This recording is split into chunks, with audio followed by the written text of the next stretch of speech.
Life rarely goes the way we planned. You make dua, you work hard, you expect a certain outcome, and then something completely different happens. Doors close, people leave, opportunities disappear. And in that moment, your heart quietly asks, "Why, Ya Allah? I was doing everything right." But what if the problem is not that things are going wrong? What if the problem is that we are measuring life with our limited vision, while Allah is planning it with His infinite knowledge?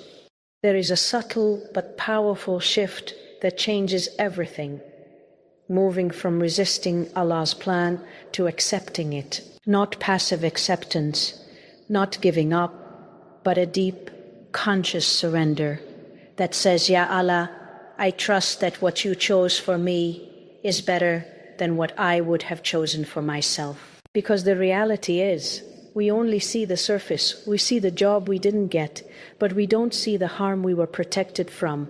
We feel the pain of a broken relationship, but we don't see how it was saving our heart from something far worse.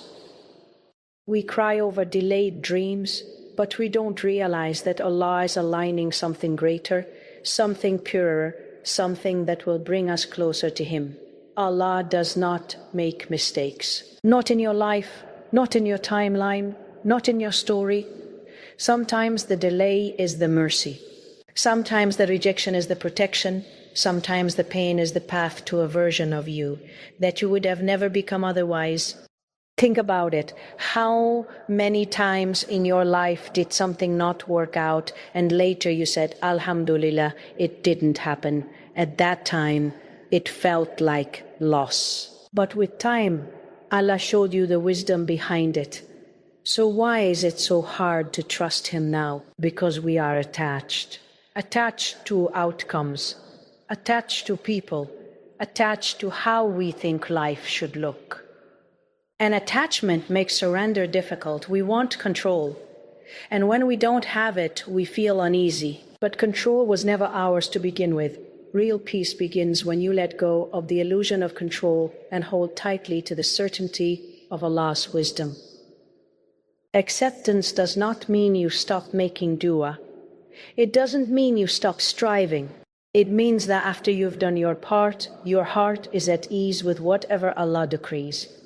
You're not constantly questioning, not constantly comparing, not constantly resenting. Instead, your heart says, "If this is what you chose, then there is good in it, even if I cannot see it yet." And something beautiful happens when you reach this level of trust. Your anxiety decreases, your heart softens, your relationship with Allah deepens. You begin to see life differently, not as a series of random events, but as a carefully written story, authored by the one who loves you more than you love yourself.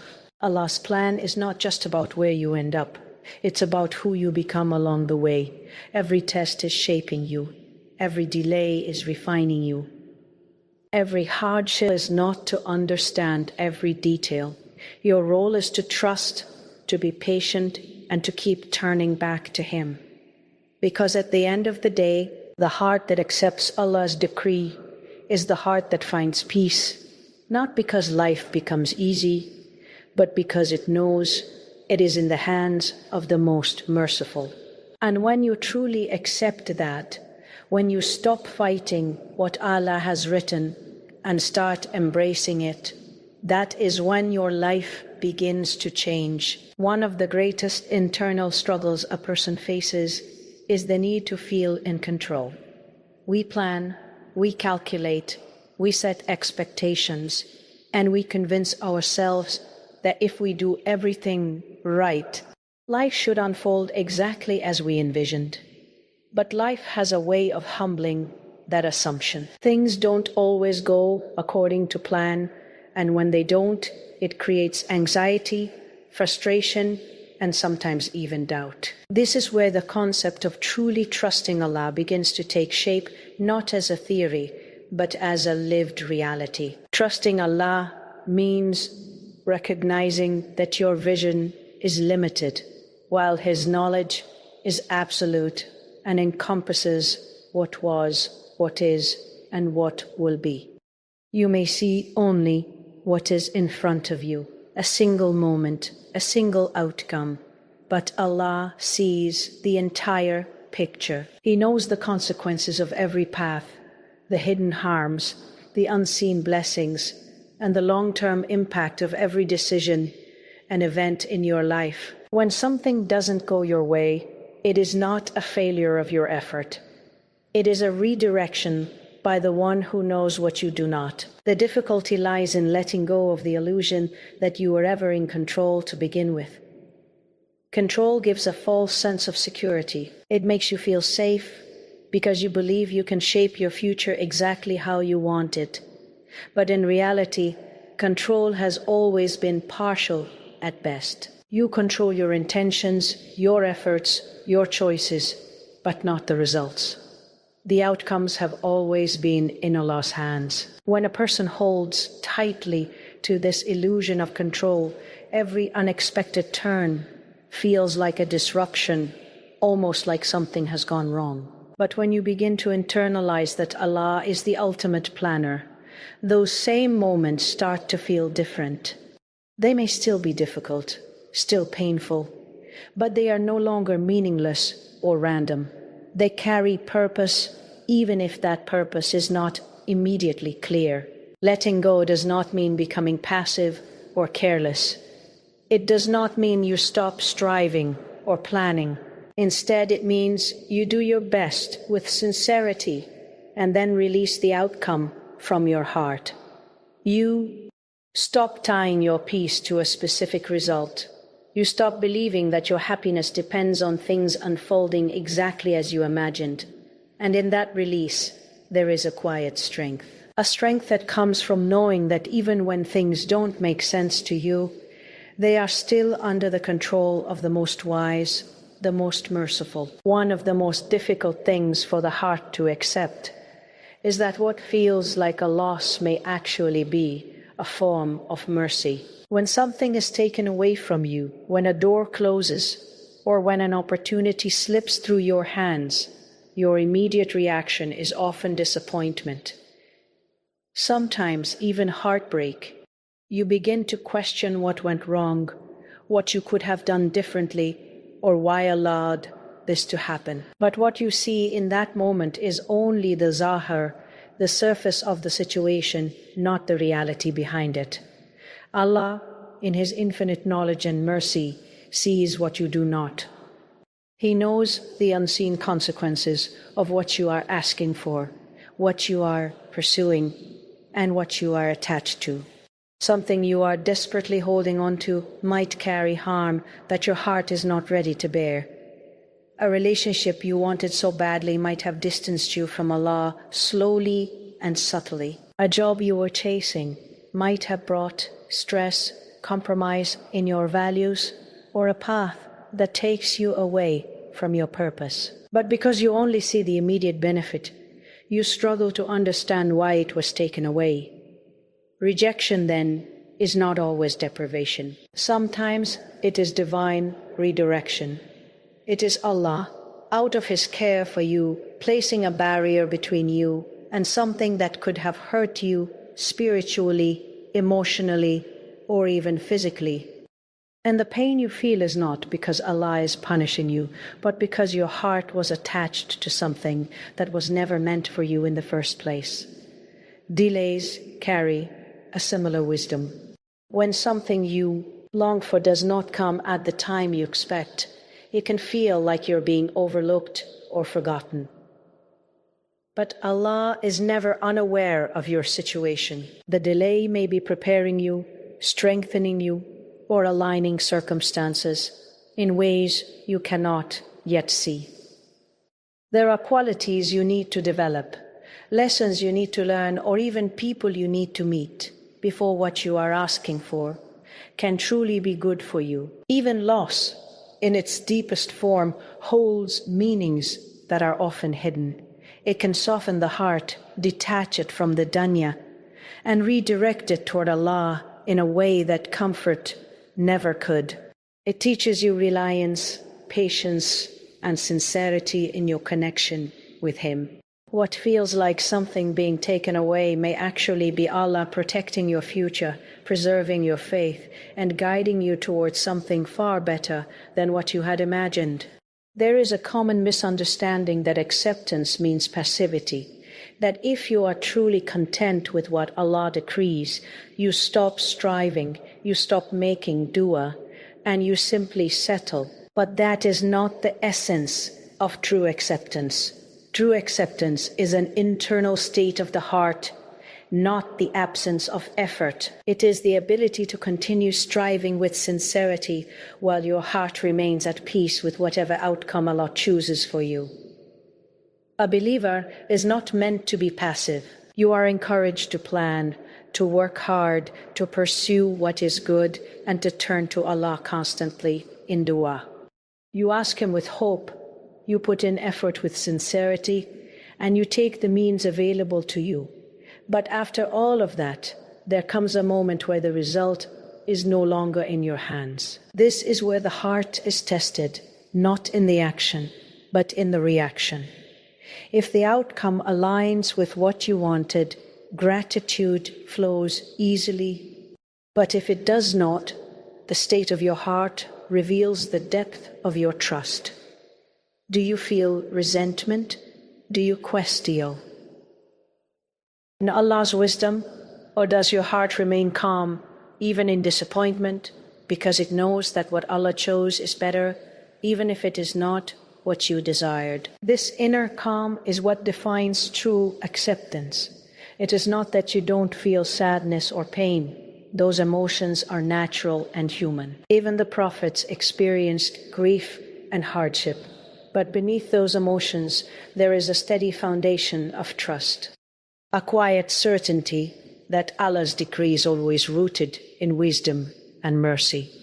Acceptance also means that your relationship with Allah does not fluctuate based on outcomes. You do not become distant when things don't go your way, nor do you only feel close when life is easy. Instead, your connection with Him remains consistent. You continue to make dua, continue to pray, continue to seek Him, because your faith is not tied to getting what you want, but to knowing who He is. It is a powerful place to reach, where your effort is strong, but your attachment to results is light. You strive with excellence, but you surrender the outcome with peace. You want good things, you ask for them sincerely, but your heart ultimately rests in whatever Allah writes for you, and in that balance between effort and surrender. A person finds a unique kind of freedom from constant anxiety, from overthinking every possibility, and from feeling shaken by every unexpected turn in life. One of the deepest reasons the heart struggles to surrender is because it becomes attached to specific people, specific outcomes, and specific visions of how life must unfold. These attachments are not always obvious at first. They build quietly over time, turning hopes into expectations, and expectations into emotional dependence. You begin to feel that your peace, your happiness, even your sense of stability is tied to something external. And when that thing is shaken or taken away, your inner world feels shaken with it. Attachment creates a silent condition within the heart. I will be okay only if this happens the way I want. And that condition is what makes surrender so difficult. Because when reality does not align with that expectation, it feels not just disappointing, but almost unbearable. It feels like something essential is missing, as if life itself has lost its balance. This is why two people can go through similar experiences, yet respond so differently. One may face a loss and still find a level of calm, while the other feels completely overwhelmed. The difference often lies in the level of attachment. The more tightly the heart clings to something, the more it hurts when it is tested. Attachment is not limited to people or relationships. It can be to a career path, a dream, a timeline, or even an image of who you thought you would be by now. You may have envisioned your life unfolding in a certain way, by a certain age, in a certain place, with certain achievements. And when life takes a different direction, it feels like a personal loss, not just of circumstances, but of identity. What makes this even more challenging is that attachment often disguises itself as love, ambition, or hope. And while these are not inherently wrong, they become harmful when they become to replace reliance on Allah. When your heart leans more on creation than on the Creator, it becomes vulnerable to constant unrest. The path to inner peace is not to eliminate love or desire, but to realign it. To love and hope, but without making those things the foundation of your stability. To hold on to things with an open hand rather than a closed fist. Because anything you hold too tightly in this world has the potential to control your emotions and disturb your peace. When the heart learns to anchor itself in Allah instead of outcomes, something shifts. You still strive, you still feel, but you are no longer broken by every change. There is a quiet strength that develops, a sense that no matter what comes or goes, your core remains steady because it is tied to the one who never changes. When you look at your life only through the lens of comfort and ease, hardship will always feel like an interruption, something that is delaying you or holding you back. But when you begin to understand life as a journey of growth, every hardship starts to carry a different meaning. It is no longer just something to get through, but something that is actively shaping who you are becoming. Every challenge you face is working on you in ways you may not immediately recognize. Difficult moments expose what is hidden within the heart, your patience, your level of trust, your sincerity, even your weaknesses. Without these moments, much of what lies inside would remain untested and undeveloped.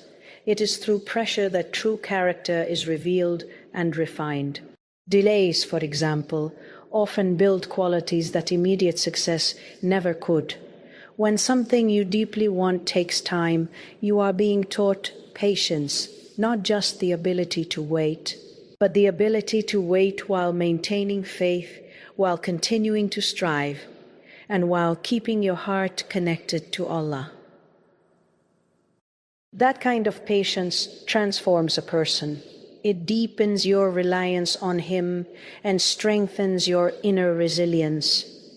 Hardships also have a way of detaching the heart from this dunya.